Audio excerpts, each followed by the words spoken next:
this is pretty exciting as we're letting people in. Well, for those of you that don't know me, my name's Donna Wright, and I'm a very proud President and CEO of the Great Eureka Chamber of Commerce.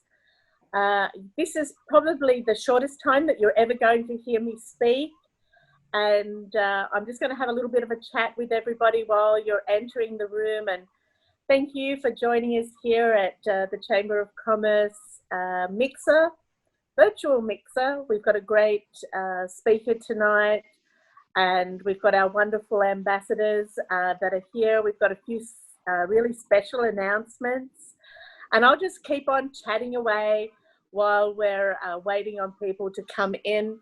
I'm looking at the time now. We're still about a minute before the 5:30 kickoff. I hope that you have one of our local beverages. I have my resting beach face in it. Oh, look, Sherry. I have a local beverage here, and I have my little sippy cup from my summer vacations. It makes me think that I'm still socializing and traveling. And talk about travel, I see you there, Becky and Jerry Reese. You've been putting out some great information this week. Oh, I see one of our members of the day, Sherry from Humboldt Sponsors. It's good to see you. Who else is coming on? Let me have a look here. I'd like to give a special thank you to our host, Teresa Conley, and her team, Shannon, and everybody from Premier Financial. Who else? Oh, there's Becky Giacomi. Whoop, whoop, whoop, whoop. Our staff here. Carol Climo, I want to give a special love down there to everybody at Bembo. You guys have been doing it real tough. I mean, not only have we had a pandemic, but let's just throw in a national or a local disaster. And I know that you guys, Carol, you and the team down there at Bembo have been looking out for people and also looking out for your own property. I see a lot of people on. Thank you, Carol. I see my best there. Also, what was that, Carol? We love to take care of the local community. And you do that well. And, you know, one of the things I'm looking out for, I just hope that we can come down. Our staff came down as our little retreat last year to the Old Chamber Mixer. Oh, my gosh, we had lots of fun and we got to see lots of people. I certainly hope that that's going to happen this year. I see my bestie there, Alan Furpo. Great news for her tonight. She's opening up her own practice, and I hope that I never need her professionally, but I know that she's going to do great things for us if we ever need. Hey, Jennifer from Bayshore Mall. It's great to see you in here. Jim Ritter, it's always good to see you. Joey, Kristen. We've got our speaker, Linda Wise. She's on here. Oh, my God, that girl is just a hoot, and I just adore her. Shelly Nelson, I know that you've got big changes, and I hope that you're going to share your announcement here today. Our staff, Sierra, Susan, and Brittany, they all know that I adore them, but I'm going to say it again, I adore them. And the way that they work for our local members, our business at community at large. Today we walked out of the office like we thought that we were busy enough coming up, and today we were just like all under the pump. We got deadlines, we've got new programs coming through, we've got our annual dinner, we're going to talk more about that. Oh my gosh, we just walked out with smiles on our faces and a pep in our step today, and it's good to have that energy in our office, and I just thank you for everything that you do. My God, Stephen, Royal, Michael Fredkin. I'm not sure that I know you, Michael. Should I know you? I've got to know you. Kristen, oh my gosh, so many great people, and I want to thank you all for coming here tonight. And just look at the time. I'm just talking a little bit before. Oh, Bill Prescott just sent his apologies. He can't be here tonight because it's his dad's 84th birthday. That's a good excuse. There's Ange Patricia. She's just hopped on from Patricia Law. She was our host last week. I just adore her. Thank you so much, Angela, for everything that you're doing, and I hope that I'm not missing anybody as they come on, but I'm not going to pay attention to that anymore. Teresa, you let me know when we can kick off. I think we're ready to go, Donna. I think we can start with Chris if you're all ready to start. I'm ready to start. Well, first of all, thank you all for being here tonight. We really appreciate it. And on behalf of the Chamber Ambassadors and the Chamber, I get the exciting task of talking about the upcoming 2021 virtual annual dinner and membership business meeting, which is going to be an exciting hybrid event this year, of course, due to COVID-19. But we will be approaching our member restaurants and caterers that would like to host events on their premises or hold smaller gatherings or do catered events in home. This will be exciting for those businesses involved hosting their own catered events. This is not only going to provide our local businesses with an injection of winter income, but also raise some much needed funds to continue the great work of the Chamber. You'll be able to watch the events virtually or at your leisure on YouTube and social media. And it's being rumored that live presentations will be made that evening for this year's amazing winners of our prestigious awards. For additional information, please contact the Chamber office at 442-3738, and we look forward to seeing everyone at the event this year. And of course, the date is to be determined. How's that, Donna? Oh my God, Chris, you rocked it. I love it. Loved it. Thank you. You might notice that I'm going to try and keep quiet tonight, so I'm going to mute myself. We've got our amazing ambassadors sharing the information instead of me, and I thank you. You bet. Tara, you want to take us to the next announcement? Absolutely. All right, I have a question for all of you. Do we have any artists with us tonight? If you're an artist, raise your hand, click the thumbs up button, the reaction button. I see Adam, I see Linda. Any other artists joined us? Michael, fantastic. If you're not an artist, do you know an artist? Bet you do. So listen up, this is what's happening. This month, the Chamber is kicking off Artbiz, led by Linda Wise, Rachel Schluter, and Nancy Fleming. Artbiz is about promoting local artists as part of our business community, getting the artwork into homes and offices, meaning money in your pocket, and supporting the Chamber. Art is meant to be shared with others and appreciated, and the Chamber is here to help. The artwork will be auctioned off beginning October 1st. If you would like your art to be promoted, seen, and purchased, do not miss the deadline to enter, September 25th. Write that down. September 25th is the deadline.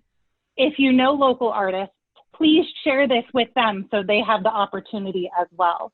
Visit the Chamber's website to view the full details and to get an application. If you have any questions, please do not hesitate to reach out to the Artbiz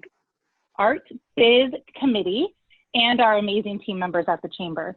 If you are not an artist, we encourage all of you to join the auction and support the artists in our community. Linda, would you like to share anything else? I think that I would like to say is it's just a wonderful opportunity to be able to share art in our community and to show, the importance that it places in our economy. And here locally and where our pride is for the greater Eureka area. Art is something that can be available to everyone and everyone can have it. And the artists want their art to be there. That's all. Linda, could you just share a couple of names that have already committed to this sale? Yes, I didn't want to in case it was coming up later, but we've got Rachel Schluter, Nancy Fleming, as we said before. I myself will put one in. We have Stock Schluter. We have Jim McVicker. We have Dwayne Flatmo. We have Lucas Thornton, who's just done the beautiful mural that's on the side of the Redwood Art Association building. We have some marble glass blowers. We have several representatives from the Jack Hopkin is going to be coming in, who's a photographer. There's going to be Sarah Starr, who is a ceramicist. Those are just some examples of well-known people that are known outside of our community and here that we're going to be representing, and I think it's very exciting. Great stuff. Great stuff. I'm going to be quiet again. I need prodding. I went to work at 6 o'clock. So sorry. Thank you for that. All right, Carol, you want to take us to the next announcement?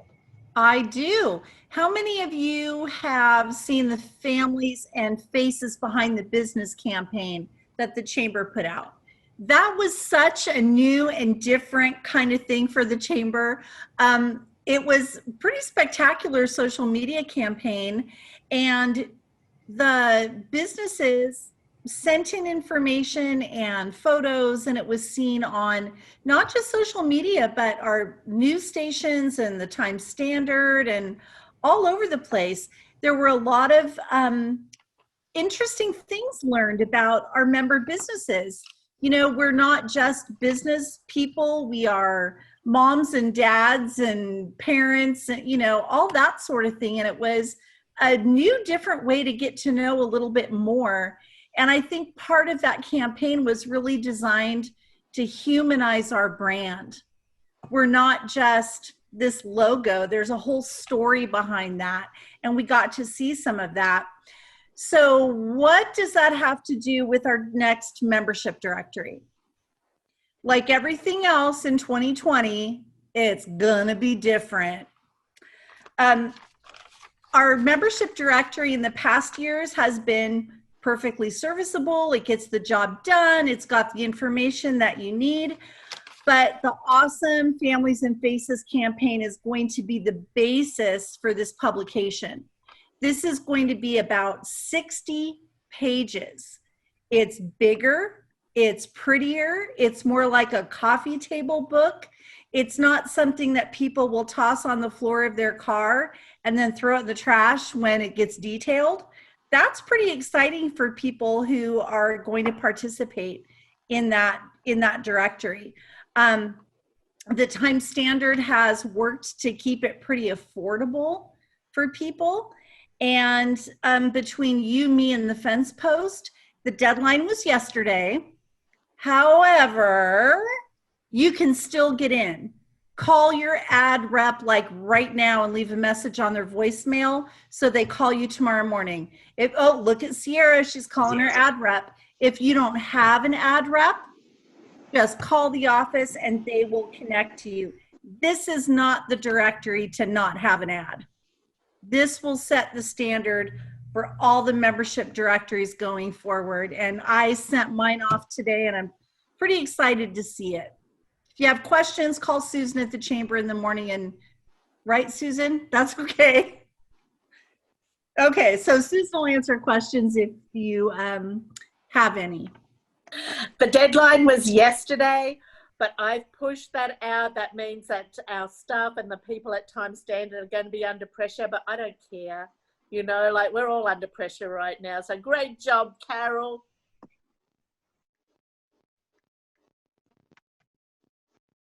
Shannon, you're up. Okay, so I think it's time for us to do our first prize. So everyone who registered is entered. The first thing that we have is from Recology. They're doing a zero waste starter kit. And we have a photo of that here, what that looks like. Looks good. Okay, let's see. So the winner is Jody Marinowski from Timber Ridge.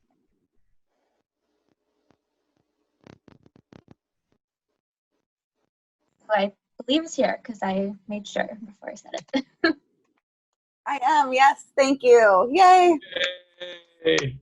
Awesome, congratulations. I just want to say too, for all the people who win prizes tonight, you can contact the Chamber, you can call them or let's see, yeah, call them and you can coordinate a time to pick up. So I'll put that number in the chat so everyone has it.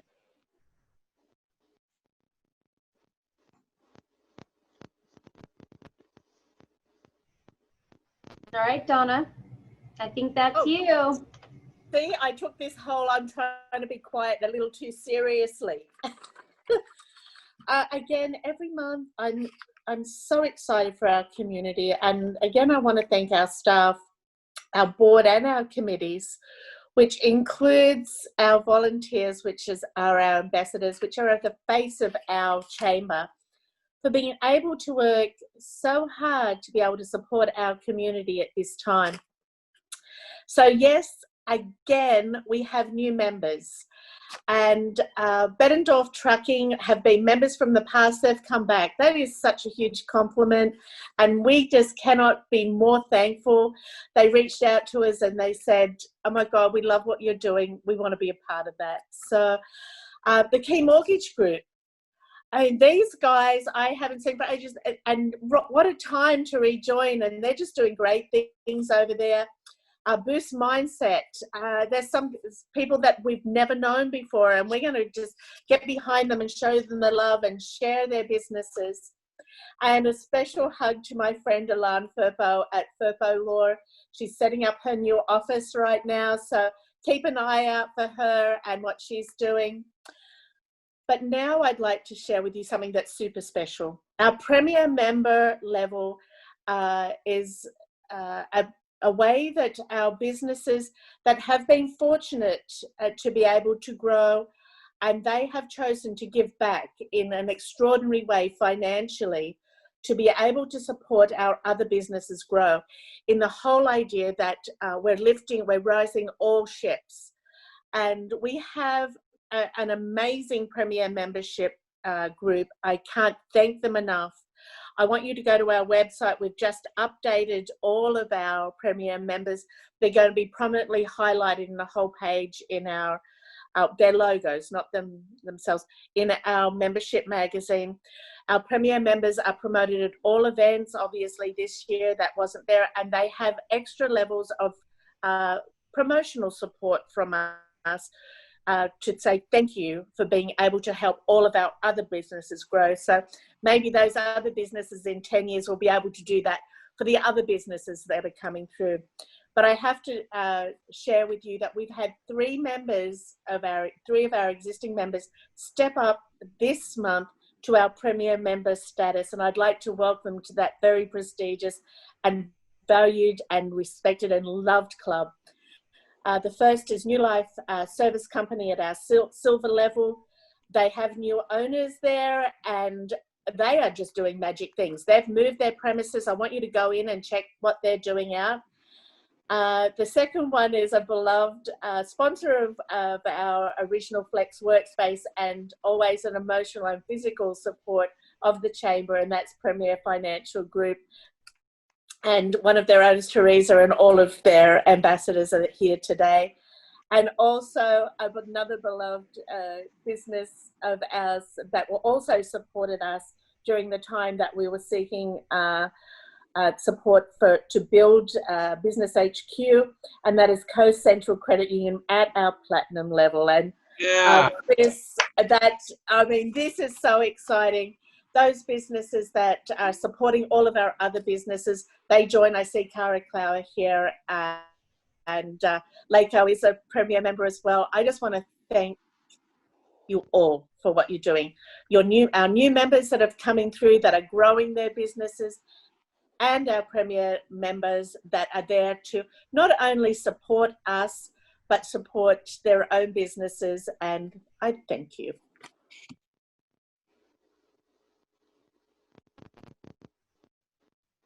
Shannon, you're up.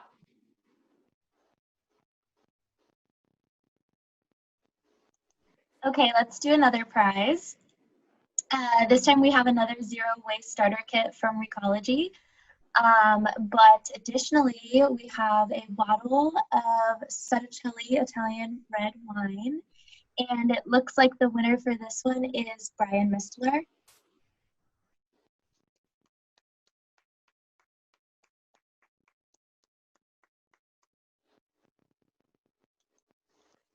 Good to be here. Wow, great. Congrats.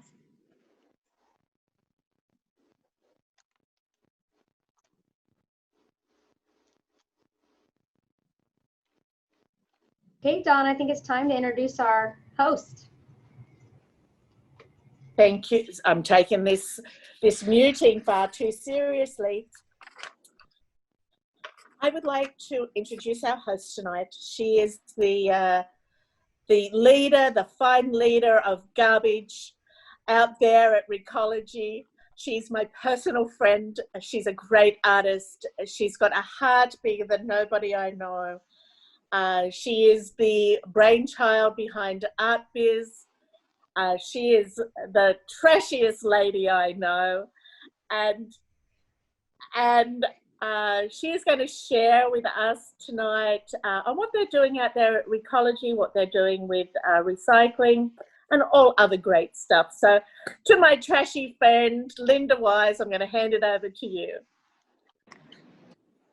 It's an honor to be called trashy by you, Donna. Yes, thank you very much.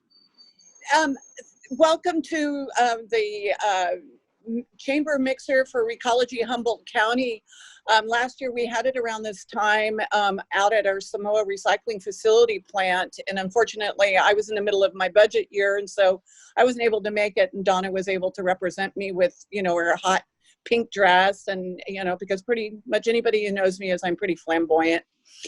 Anyway, I am really looking forward to the time when we're past the COVID crisis and we're able to spend time together and to have all of you out there again. It is, for me and the employees that I have the honor to lead, it is our pride and joy, and we love to share that place, and it is a great place to have a party. Other than being our hub right here locally in Recology. I am also, for tonight, I'm also going to be your presenter.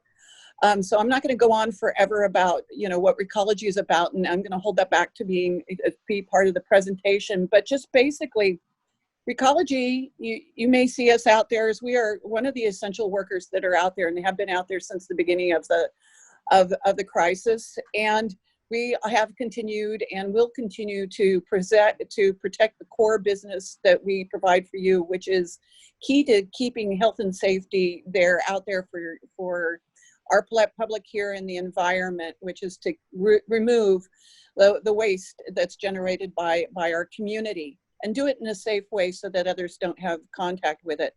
Imagine, you know, we get in contact with everything that everybody has touched in their lives. So I am proud to say that we've done it very effectively and very safely since the beginning of this.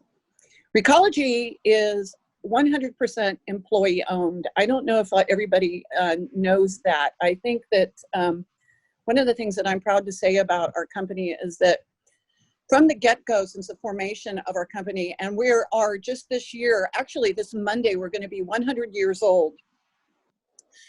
Our leadership really felt very strongly about the core values of this country, and that everybody should be a business owner.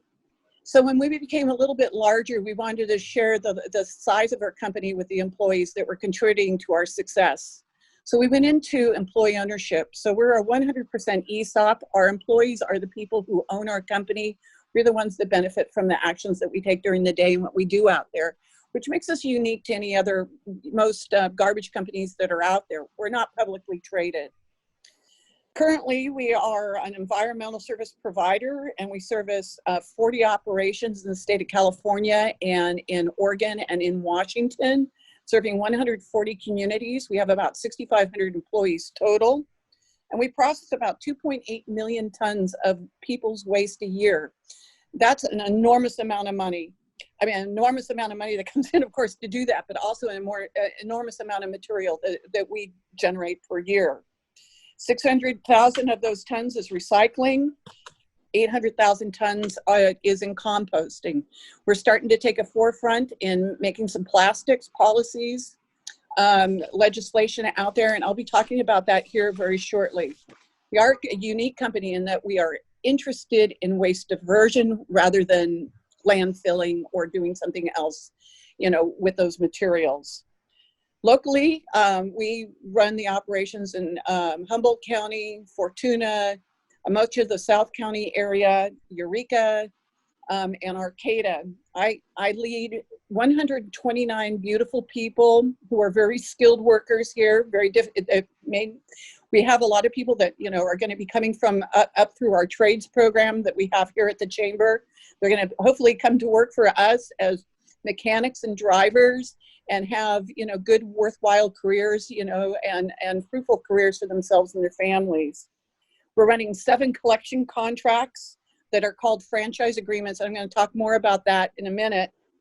2 transfer stations, 6 container sites, which are just like boxes in the middle of the woods, basically, or like miniature transfer stations where people in the woods can take their waste. 1 recycling processing facility here. And I want to tell you something, to be very proud of this facility, and I'll talk more about it. We are the cleanest facility in the state of California of the material that we produce.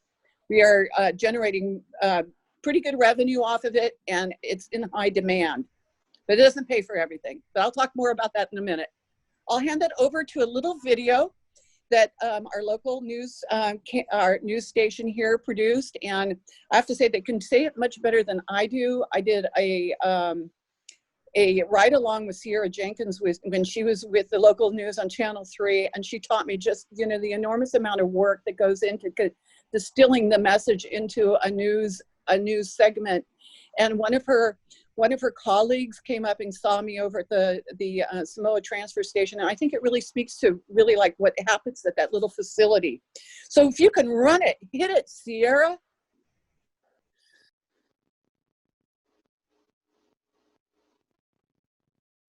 The cost of recycling has gone up. A lot of people assume, well, recycling is free. Well, it's not free. There is a cost, and that cost was typically covered by the value of the commodity. But now, after decades of stability, Duffy says the commodities market has collapsed. China made the decision, effective on January 1st of this year, to ban 24 material types, and they also reduced their level of contamination, their allowable limits coming into the country. So there has been a significant decrease of material that's been allowed to go into their country, and now there's a glut of material out on the market. 41% of the material that gets in people's blue cans has a negative value now. So processors are having to work that much harder in order to meet those contamination limits. So every time you throw something in this bin that actually belonged in that one, you've increased the cost of processing. And this is exactly the kind of thing that we're hoping to avoid. People really want to be able to recycle pizza boxes, but we can't recycle them because they've got food contamination in here. If you have material like garden hoses that come in, that can result in both the contamination of the material itself, but from an operational perspective, it'll end up tangling up in the rollers, and so the processing facility has to go offline so they can get these tanglers out because they've now tangled up all the gears and everything else. Sometimes we see baby diapers, not an appropriate place to put your baby diaper in the recycling. That can contaminate an entire truckload. The current rate of recycling contamination in Humboldt County is about 15%. The hope is to have it down to just 8% by the end of the year. Then we end up with a better quality product that gets into the recyclable market, and hopefully we can begin to stabilize and decrease the cost. Now, Humboldt Waste Management is working with community partners to consolidate the recyclable tonnage and process it at one facility in Samoa. There's an economy of scale by being able to have this material coming in and being processed and then sent out to the market in a densified bale. This means the county can use one contractor and can better assess what kinds of materials are going in and out. In Samoa, Sierra Ferguson, Redwood News.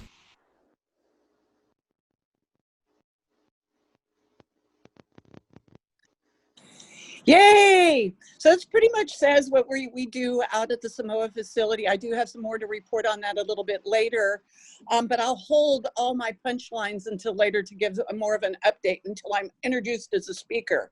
I have a PowerPoint presentation for you. So I'm handing it off to the next to probably introduce me again.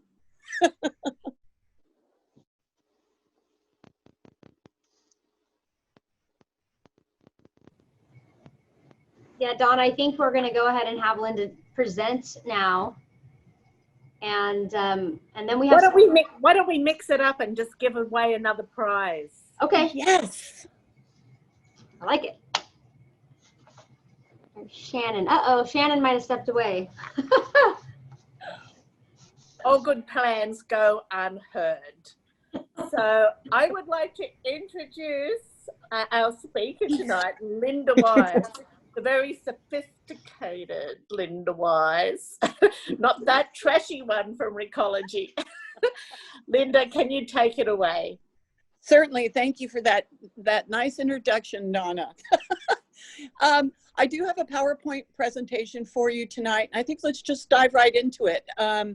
I won't be, obviously it's going to take more than 15 minutes to talk about what I do, but I thought what I would do is just kind of give a broad brush. So let's get into it. Sierra? Oh. So as Sierra's cueing the presentation, I want to let you know that I don't have a screen share. So when you see me say next, that's my cue for Sierra to move the slides. It's not a nervous tick. So, well, here's my my presentation, Greater Eureka Chamber Recology Virtual Mixer presentation. We can go into the next. It's a beautiful slide, though. What I think I'll do tonight is go over the objectives outlined to what we're talking about. I want to talk about who is Recology. We've already talked about that, so I'm going to go past that. But I also want to talk about who are the local players when waste decisions are made here locally and in the community. How are decisions made? I also want to talk about what the local services that Recology is providing, and under that talk about our collection and recycling processing and our marketing activities that we do out of Samoa. Next, please.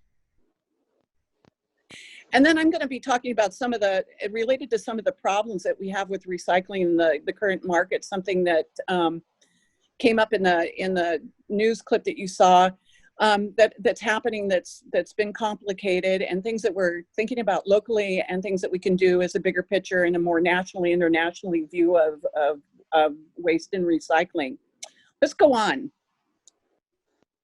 So the local players who get into the waste decisions in Humboldt County, just the bullet points of them is in the jurisdictions, they're all represented by this group that's called the Local Task Force.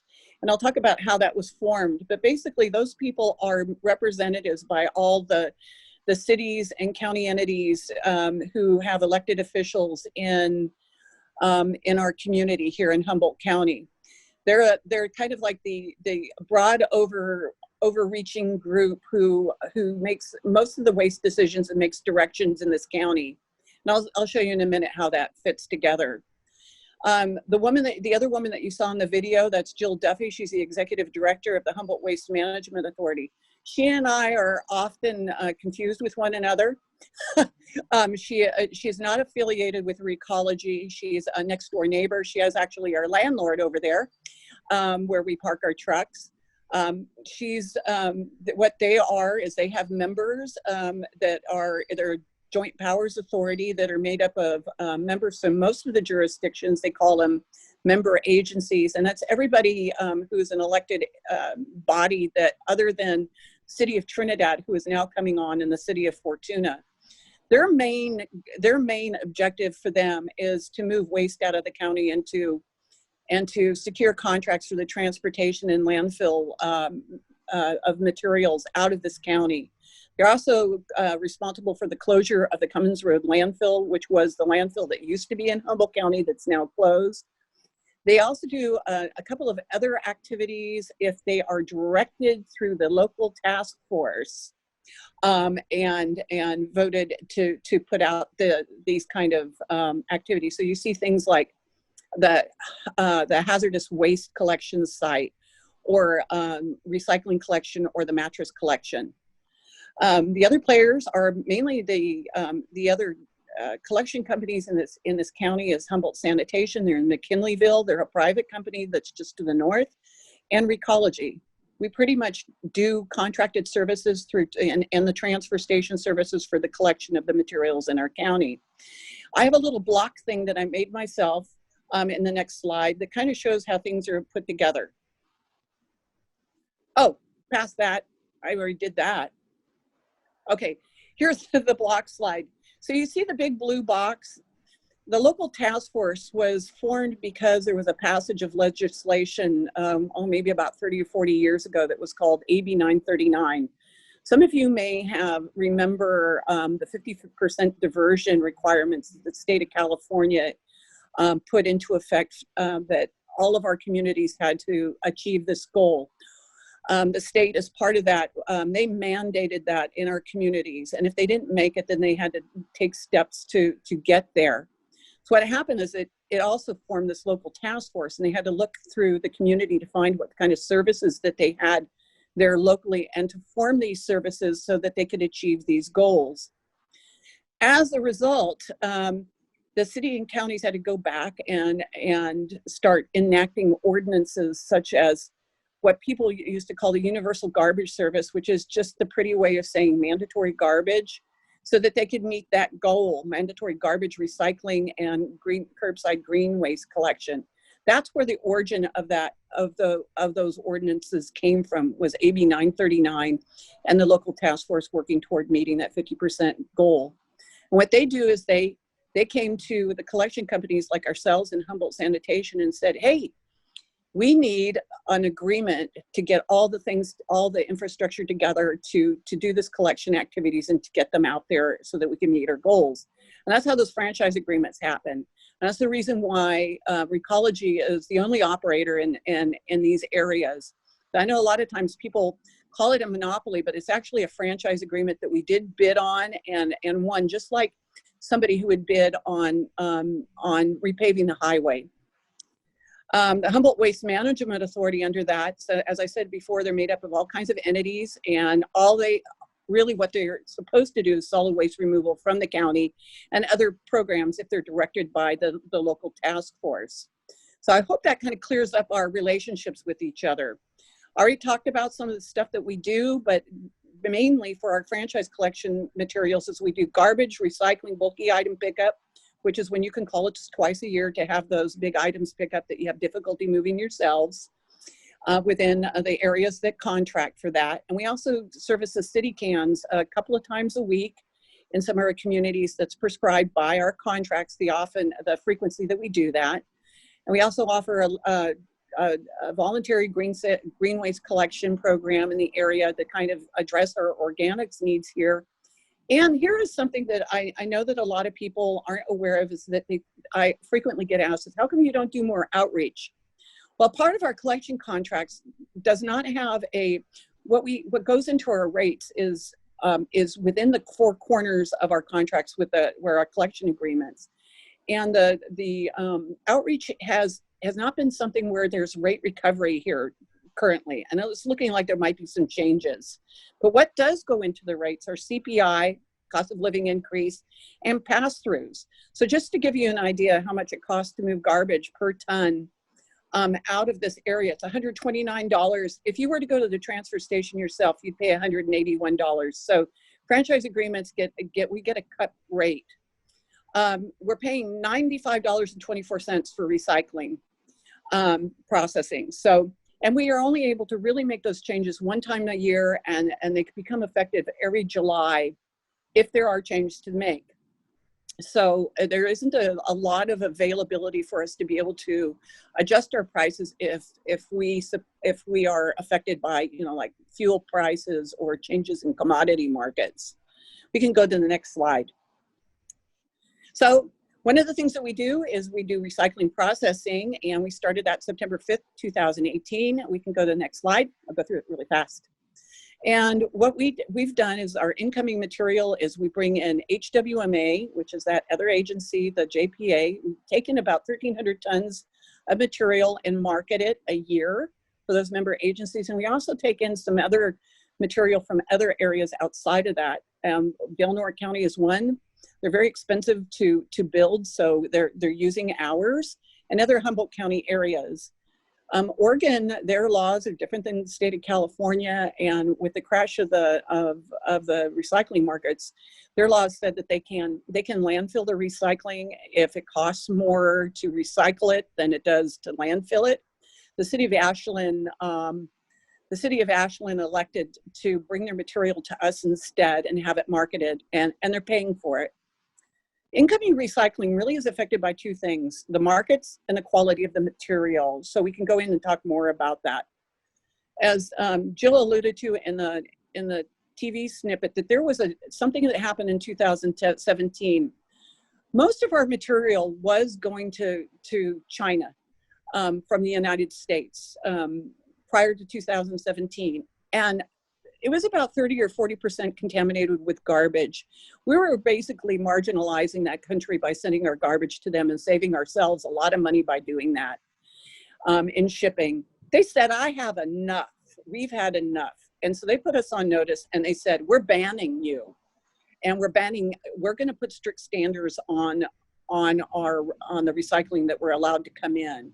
So we've been, the United States is more on probation. It's banned unless you get special privilege like we have at Recology Humboldt County.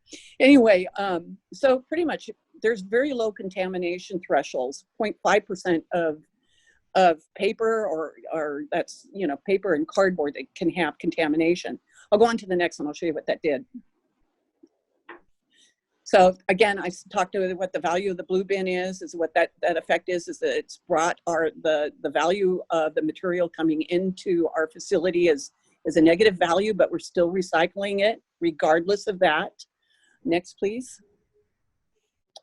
And the impact of the National Sword, you can see that we were getting $105 per ton for paper back in 2017. It dropped to $2.50 a ton when we started to market it after the National Sword was enacted. It takes 22 tons of material to make a truckload to leave Humboldt County, and it costs us about $2,000 a truckload to get that out of here. So it was a severely negative market. Since then, we've adjusted where our material goes, and we're trying to find markets that are done domestically versus internationally. And there's a very small percentage of material going to China now. I would hazard to think that 1% is now coming from Recology Humboldt County, and I'll tell you more about that.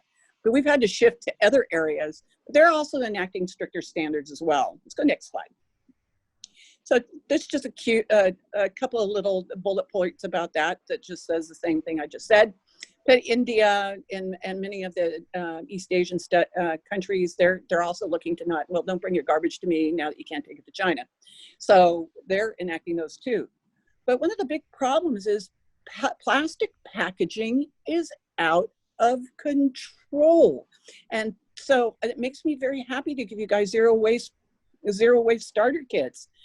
I mean, you go into an organic section there and you see that almost everything that's in those organics, I'm not saying anything against organic farming, I'm just saying there's no legislation out there that keeps people from marketing their material as organic and putting it in the most inorganic package that you could possibly think of.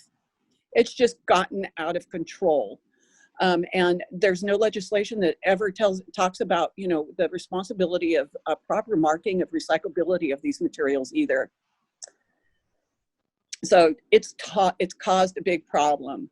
I'm not going to go over all these slides, but there's, just so you guys know, all the plastic that's out there in packaging, there's 48,000 different kinds of plastics out there. And that's the reason why 91% of it is never recycled. Let's go on to the next. I love to say this one too is, each one of us that are on this phone call tonight, we're going to each produce 880 plastic shampoo bottles in our lifetime. And when you upscale that to a population of maybe 10,000 people, you're talking about 1 million shampoo bottles. That is an enormous amount of material and volume to produce in your lifetime. So let's keep going. There's lots of articles about this, about how plastics are becoming a problem and what some of the plastic industries are doing to find other places where they can stash this stuff. And I know it might sound a little bit political, but it is true. There is a lot of resistance from the plastic industry to keep from making these plastic containers. So this is just some resources. Just so you know what kind of recycling that you make. I just thought I'd throw in a slide that shows you what 41 samples of material looks like in your material there. In the television segment, they were saying that we were at 15% contamination. I'm going to tell you, you can see down at the bottom, right now we're at 18.66% contamination right now. It's getting worse, and it's partly because it's just, it's very difficult to communicate, you know, the plastics issues and to people, because a lot of it does become contaminated. Just last month, we were at 23%, so it's going up and up and up. I know one of these slides I like to show is people assume that there's a lot of aluminum cans in there. You see this is only like 2% aluminum in there, so it's not a lot of money in it. The retrofit we did to our system, which is a reason why Recology Humboldt County and Eureka has been, we were the first, and we are the only one that is able to sell the quality of paper to China that we do. So currently we're able to sell our paper for $190 a ton, which from $2.50 is pretty remarkable for our business. We're the only ones in the Recology system that can do that, and in the state of California with any company. And it's because of this retrofit we put in. Can we go? This is the kind of contamination I see. Got a big old madrone log in there. I bet you somebody thought, well, I'll just put that in there so somebody can heat up their house. That went up a belt, and it took 6 people to carry it down the stairs. We get guns, we get bullets. Keep going. We got money one time. Yeah. A guy threw away $22,000, but he called us up and he was looking for it, so we didn't get to keep it. But we did find it, and we returned it to him, and it got international news. I took this photograph on August 28th, 2020. These are the kind of things that Jill was talking about with tanglers. This is just from one afternoon of recycling of what people put in there. It is very difficult, and for our system to have this material in there. We're really intended to take care of containers. Let's keep going. But this is the one I have the most problem with. We get a lot of containers that have food in them. Or still some substance inside of them. I think Paul Newman would roll over in his grave if he knew that people were throwing away his salad dressing, but he'd probably roll over if he knew that small bottle could contaminate probably about 3 tons of recycling and make it unmarketable and have it be trash instead of recycled. We have a huge problem with that. Let's keep going. So what happens is if it comes in, if we got materials coming in, and as it goes through the lines, the contamination gets amplified in the material that goes outside. It damages the materials that we can market. And it also makes things more expensive for our community. So when we come back at rate times, it's reflected in the rates. Let's go ahead. What we try to do to message to people is we give new user information. We have this website that we have online that's called whatbin.com. where if somebody has a question about where their materials should go, like, I have aluminum foil, what bin should I put it in? And it'll ask you if it's clean or dirty, and then if it's clean, it goes in the recycling. If it's dirty, it goes in the garbage, that kind of thing. We do this oopsie tag development that was done by the city of Eureka.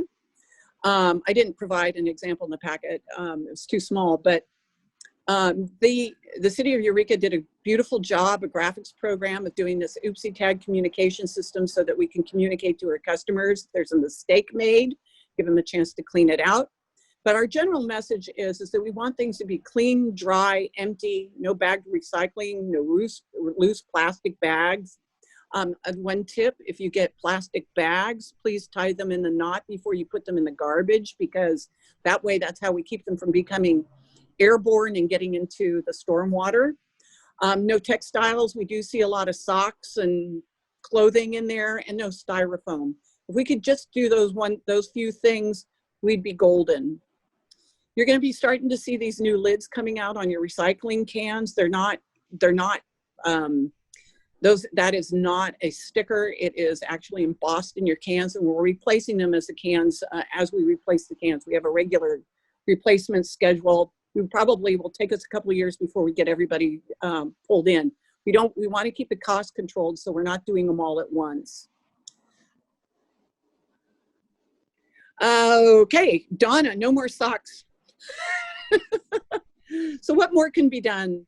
We need to have all of our LTF members to get on the same page about messaging. It's difficult if with all of our contracts have different requirements about how Recology communicates about that.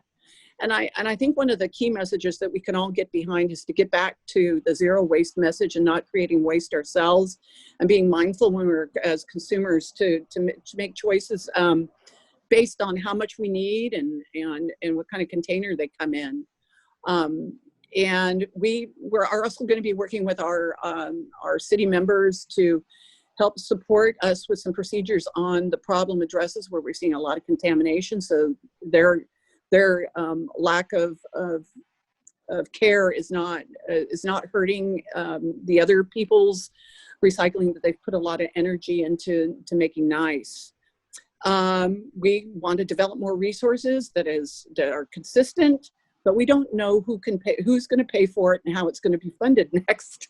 So that's the issue, and we'll probably come through your rates. Sorry, people, but that's how it happens. But the bigger picture is to start supporting and addressing the problems of plastics and developing circular economies. And there's been some attempt to do that through state legislation, and one was through AB 1080, and the other one was SB 54.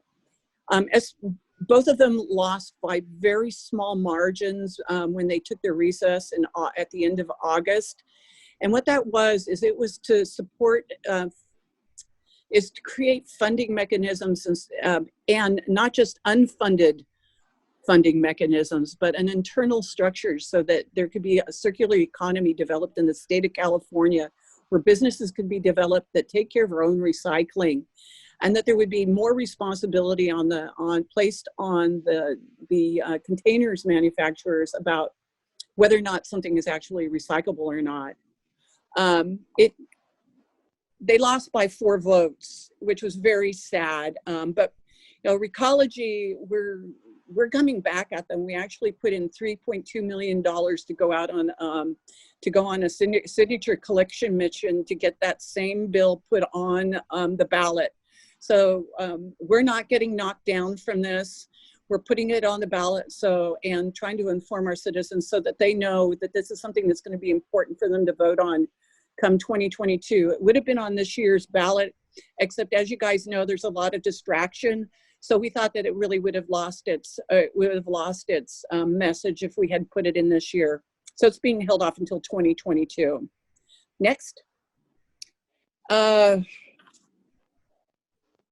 think that we can go past this. And that's it. Does anybody have any questions? Hi, Chris. Got one? Hi, Linda. I have a question. So with your example of like the organic, and you're making more the point of the plastic containers that the produce is coming in. What would you say is a better type of container? Would it be like in that example? Would it be that spring mix that comes in a bag versus the spring mix in that plastic box? I don't really think it needs to be in a plastic container. Whatever, I grew up in a day when our produce was presented to us in a bushel, and that we brought a reusable bag to be able to pick out the pieces that we wanted. Mm-hmm. Putting in something in plastic only is, I believe it might be because of the reflection of the times right now, is because people are afraid of disease or a virus, but it also is a good way of preserving things. And I think I don't think that the people who are doing organic farming are the same people that are packaging it. I think they take it to a warehouse and then they've lost control at that point. Mm-hmm. Okay, so zero plastic, as much zero plastic as you could possibly get. Yes. Is the message. Okay. Yes. Great. Thank you. Looks like Jerry has a question. Yeah. Now, with the recycling cans and where you're going to put the label on the new ones, have you thought about making a sticker or something available for people that have old ones that are going to be around for a while? I did, and I did present that to our jurisdictions about making those available, and I could bring it back to them we thought that this would be a more effective method. The thing is that the people who've made the toast, the plastic in the toast with the plastic, it's not compatible with most of the sticking materials that goes on there. You almost need something that's like your registration sticker to get it to stick. They're not, but it's certainly something that we can even send you a paper thing to put on your refrigerator if you want. I have one. Oh, sure. Sorry, Becky. Sorry, Becky. I have, so I appreciate somehow, I don't know how we got it, but we received there's like a flyer that has these things yes, these things no, with the pictorial, and I think maybe that was what you said was produced by City of Eureka, but however it got to us, I appreciate it. We have it posted right by our recycling can. But my question is, you mentioned about the plastic bags and about tying them. So I throw out those clear produce bags sometimes from the produce section. Is that, I mean, should I be tying them? One of the things I always give tips, you see plastic bags flying around all over the place. They're like kites. As soon as they get air in them, it's almost near impossible to keep them from escaping one of our trucks or even out of your can when they're emptying. So tying them in a knot gives them a little bit of volume and makes them stay there. I mean, reduces the volume and makes them stay where they are. That will make it stay in your can. I just give that tip so that it doesn't end up in the storm water and be part of our ocean plastic pollution. Fair enough. Thank you. I will communicate with the city about sending those out more regularly about the yes and no tags. So I have a question, Linda. I live in McKinleyville, so obviously we use a different service. However, a lot of people up here don't have that service. And I had heard no longer recyclables like into Eureka. Is that true? Can I take them to you, or like bring? I think I know what you're talking about. You broke up a lot, and I think what you're talking about is CRV buyback system. That's that's an old system that is administered through a state agency called Cal Recycle. It has been broken for a very, very, very long time. When recycling is put, when those deposit bottles and things that you paid a deposit on, the money goes straight to the state from the bottling manufacturers.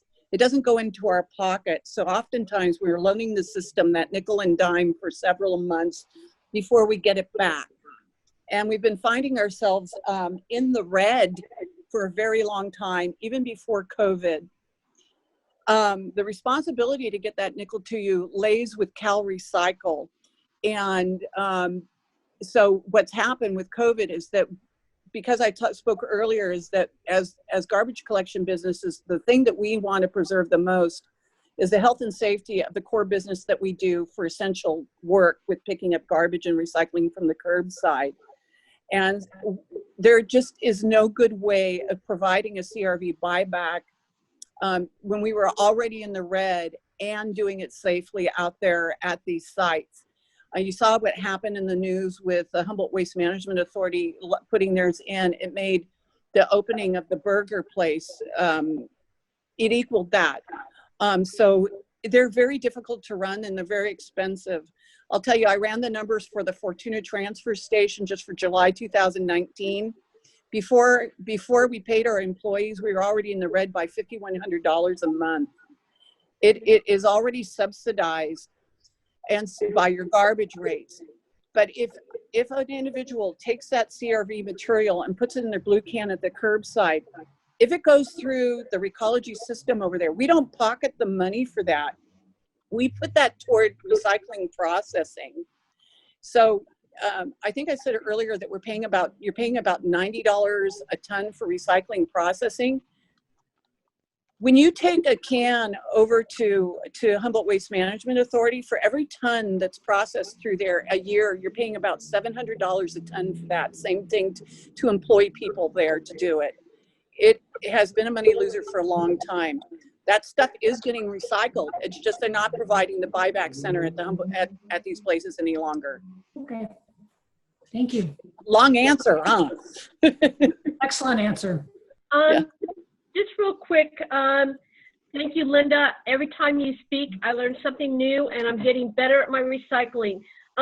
Question, I looked at the slides. Is it plastics 1, 2, and 3 through 7 that I can put in my blue container as long as they're clean and dry?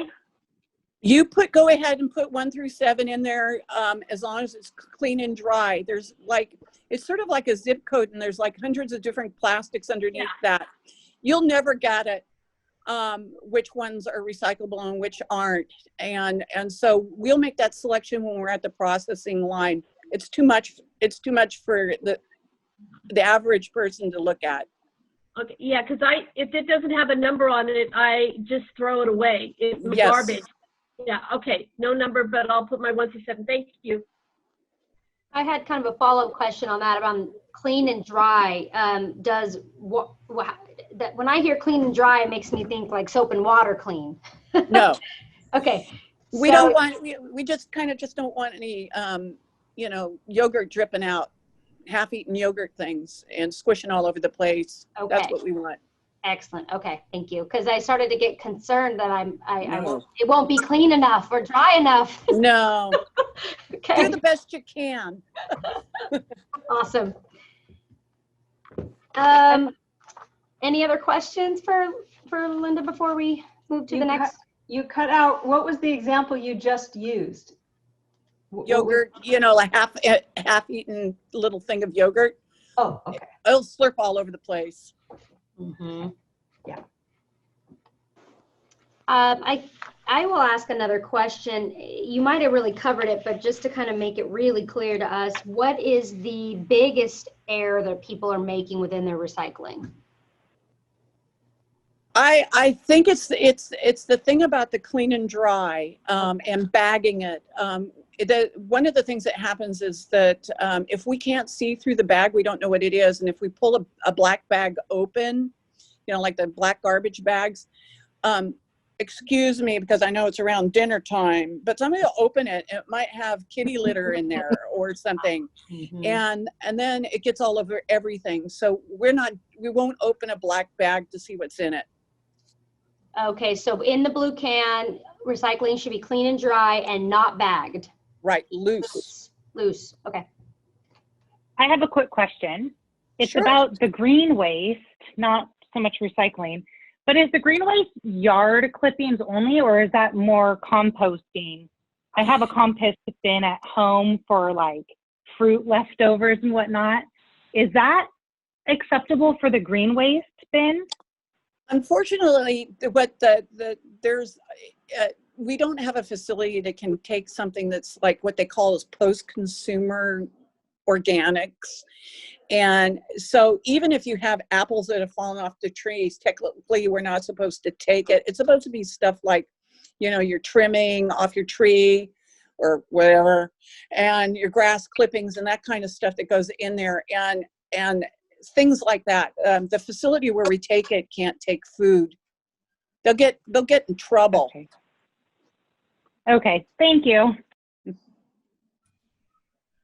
Hey, Linda, I have a question.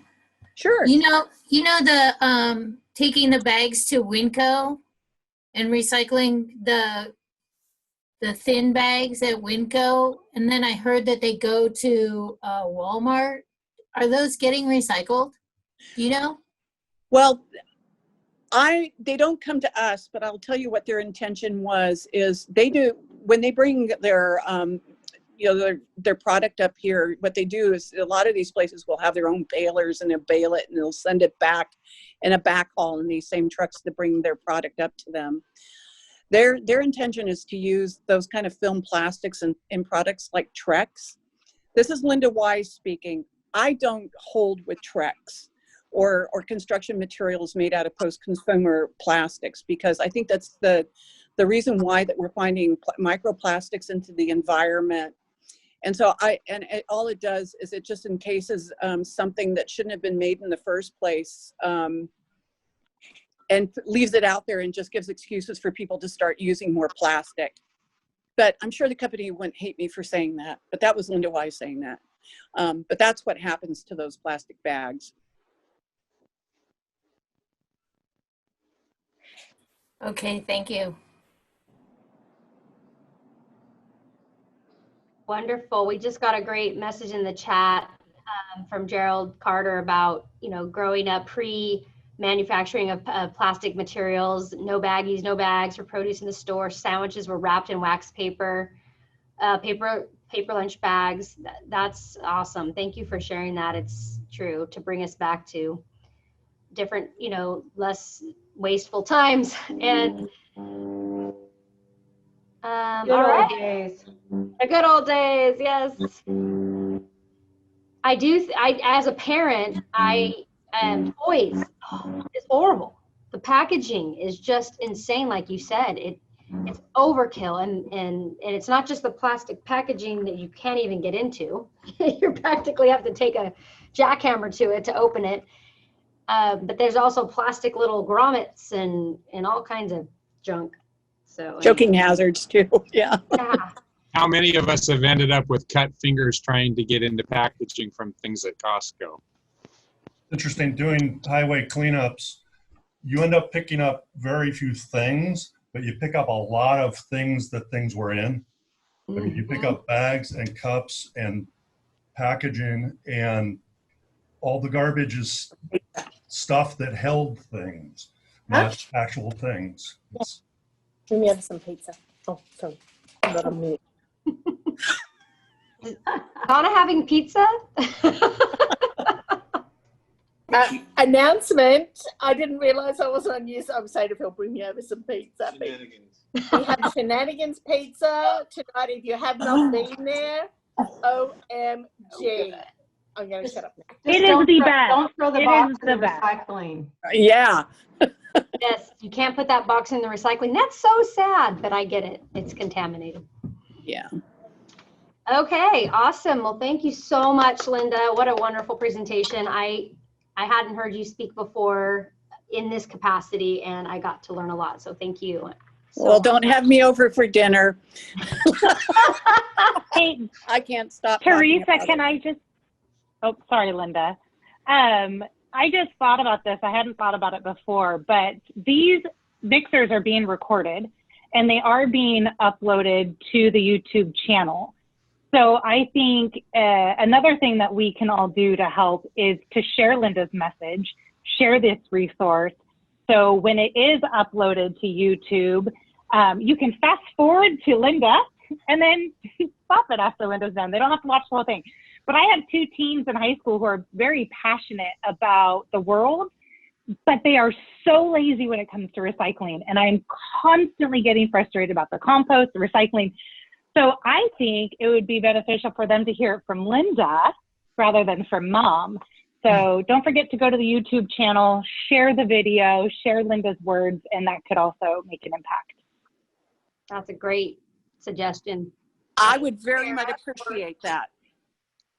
I wish I'd cut my hair though. You look fabulous. Don't worry. All right. I just want to say something really quick. I just wanted to give a shout out to Linda because I first met her in 2015.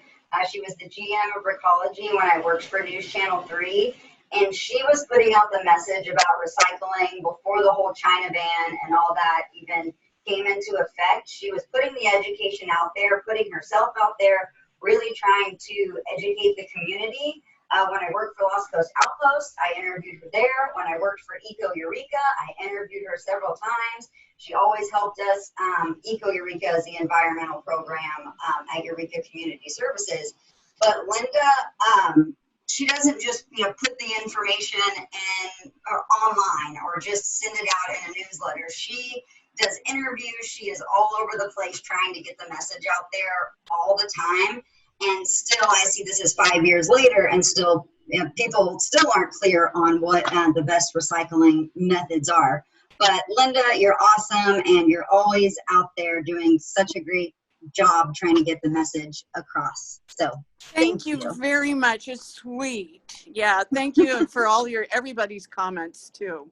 Because I can't figure out how to reply on here. But thank you, Sierra, and it's been wonderful to know you too. You've taught me a lot.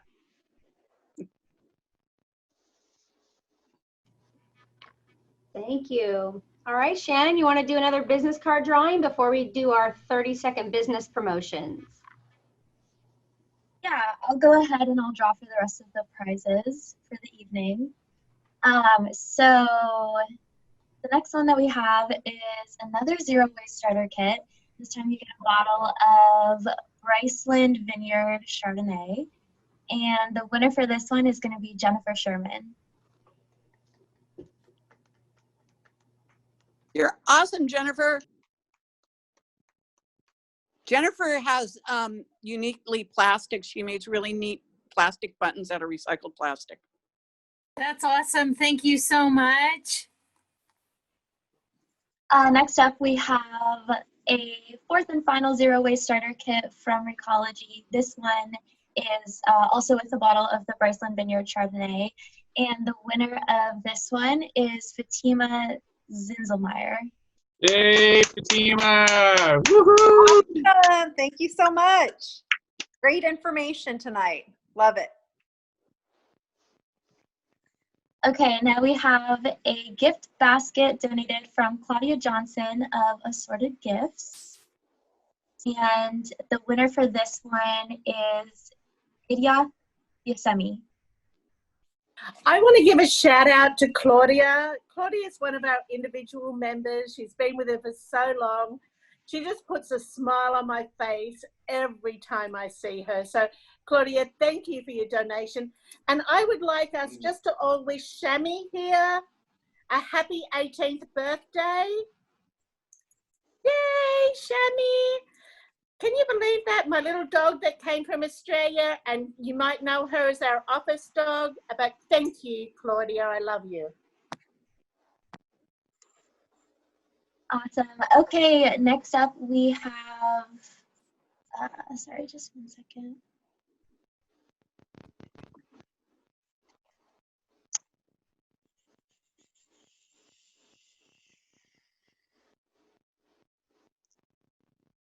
Sorry.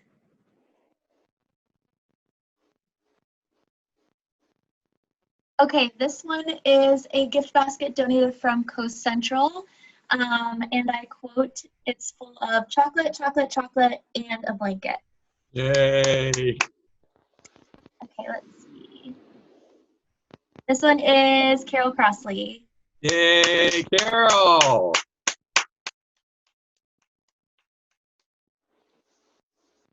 Okay, next up, donated from Cruise Planners, we have a Lennox cheese plate and coasters. And the winner of this one is Stephanie Lane.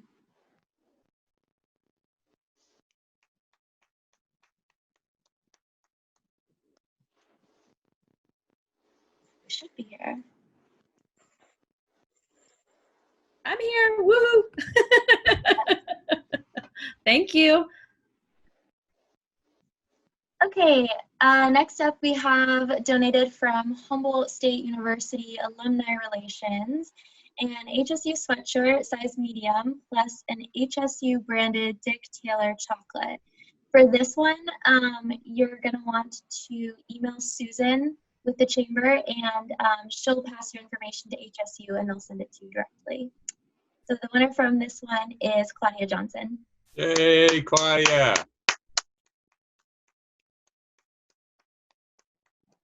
Okay, finally, we do have a one-night stay at the Benbow Historic Inn for 2 in a deluxe queen room, donated from the Benbow Inn.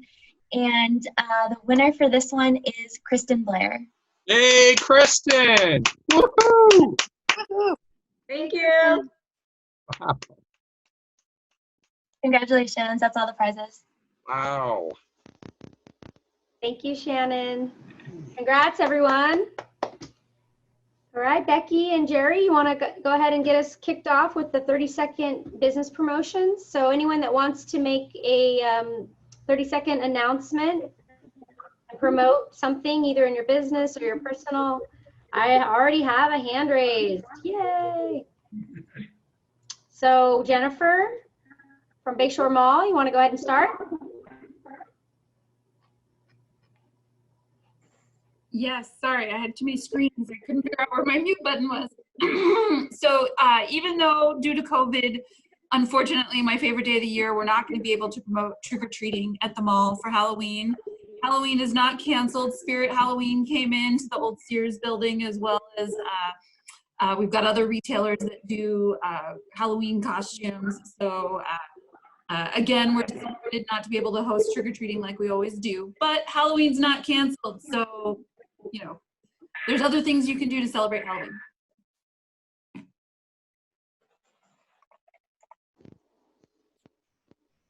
Thank you. Becky, you want to make an announcement? Yes, I do. I always do. Okay, if you're just dying to get away, the one area you can travel to right now are all-inclusives. The Caribbean and Mexico, the resorts are open. They're between 30 to 60% capacity, and they have very stringent safety protocols in place. 4 major airlines have eliminated change fees. So if something comes up and you have to change it, those are gone on 4 major airlines. And most of the flights are at 30% capacity, 30 to 60 on the airlines. That's it.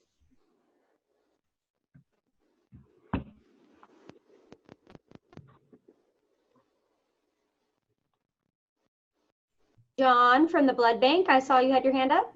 Yes. I want to invite everybody to come by the blood bank tomorrow sometime between 9 and 1 and check out our brand new bloodmobile. Wait, it's over here. Our brand new bloodmobile that we just purchased with help from many of you. Thank you so much for all of your contributions.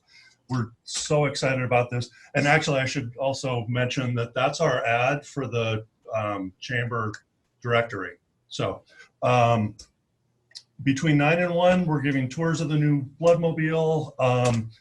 We're just so grateful for all of the support the community gave us for the funding of this new vehicle. It's going to be so much more efficient and cleaner running and reliable.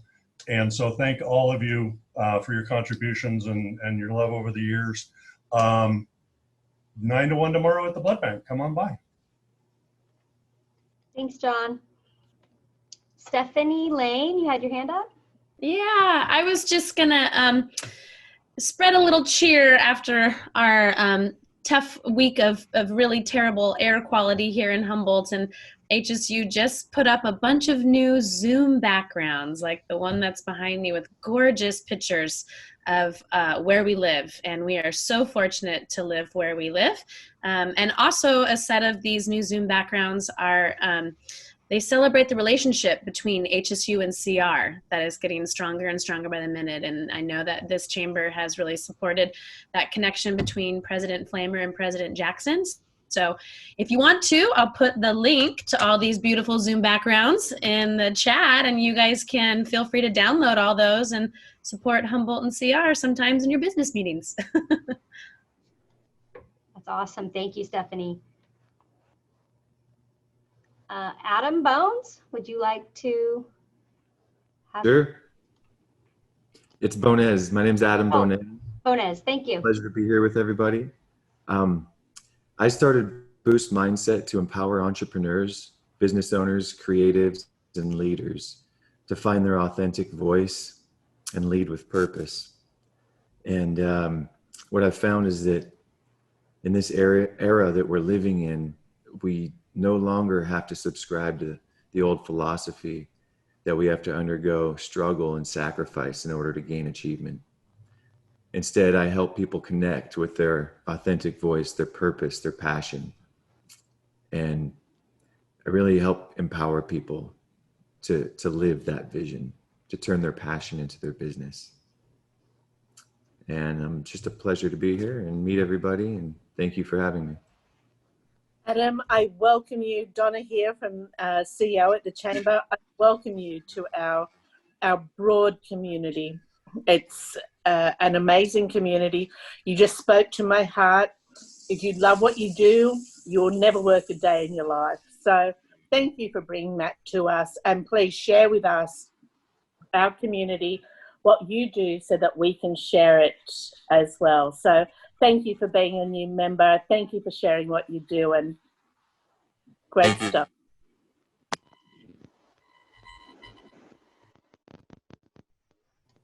Okay, it looks like we have Shelly Nelson. Hello, I'm Shelly Nelson with Express Employment Professionals, and I'm excited to be here at the Mixer tonight. I just have a big announcement for Express. Our longtime operations manager, Dan Heinen, who many people know in the community, is retiring tomorrow. This has been a very big journey. We've been planning Dan's retirement for about 3 years now, looking ahead at what we want in our next manager, what we want the same, what we want different, what values line up with mine and with the business. And I think we did a phenomenal job, which really makes sense because we're a staffing company, we're a recruiter, this is what we do. I got Kathy Wells, and I think as many people know Kathy Wells as they know Dan, Kathy is amazing. So we're really excited. She started working with us back in July, kind of cross-training. She started full-time in August, so we've had a couple months of overlap. And Dan is retiring and moving to Mexico. He's gonna live his dream, diving on a really regular basis, and maybe even working for one of the dive operations down there. So congratulations, Dan. We wish him the best. We're gonna have a Sailor and 7 toast for him tomorrow afternoon, but he's retiring tomorrow, and we are super excited for him, and also really excited for our next chapter with Kathy as our operations manager. So there's our big announcement.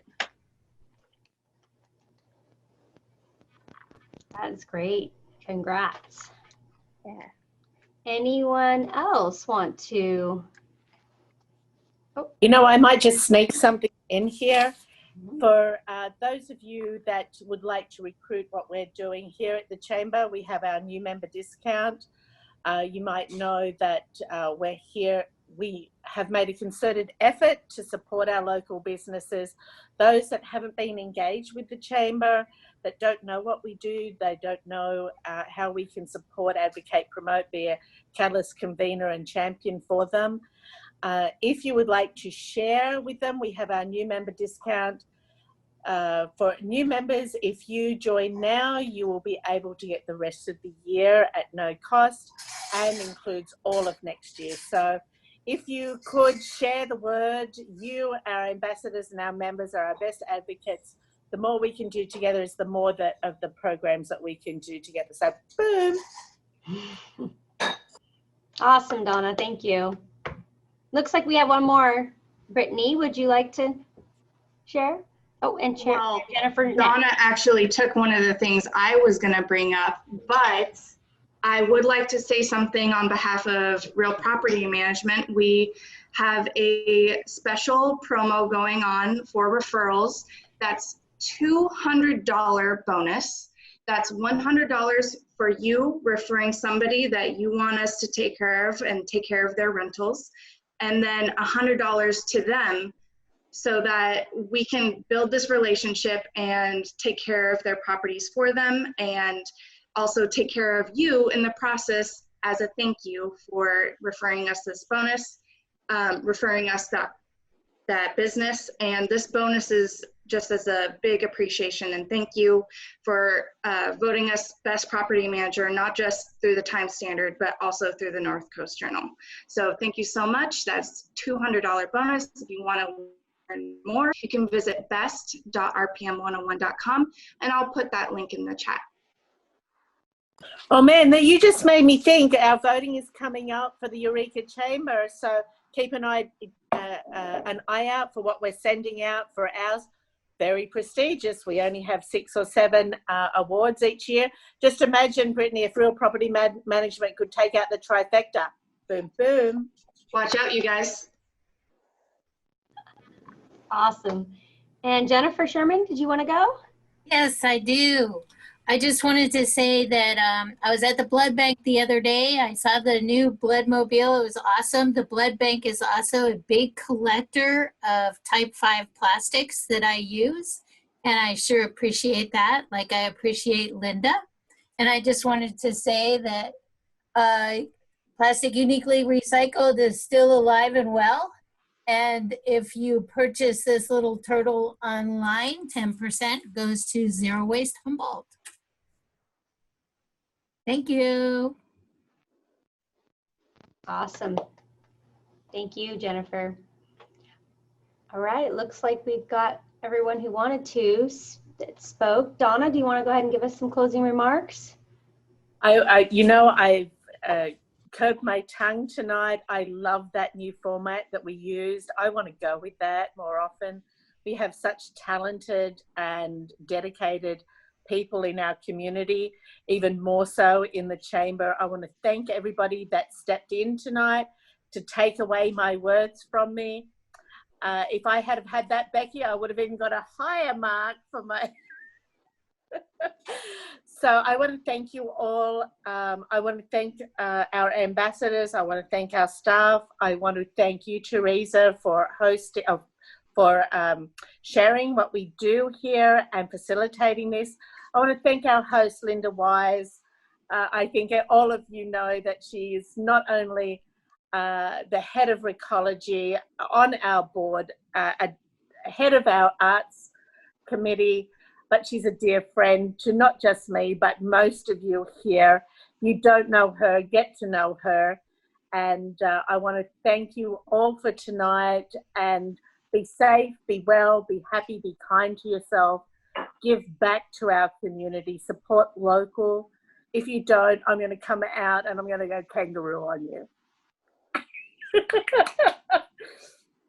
So good night and best wishes to you all. Thank you, Donna. I just want to point out Linda is painting in the background. Oh, well, I am setting up I'm here at the studio. If you guys can see, I'm setting up a still life. Ooh, that's what it is. Yes. Awesome. Never stop. Yeah. Awesome. Thank you. Have a good night, everyone.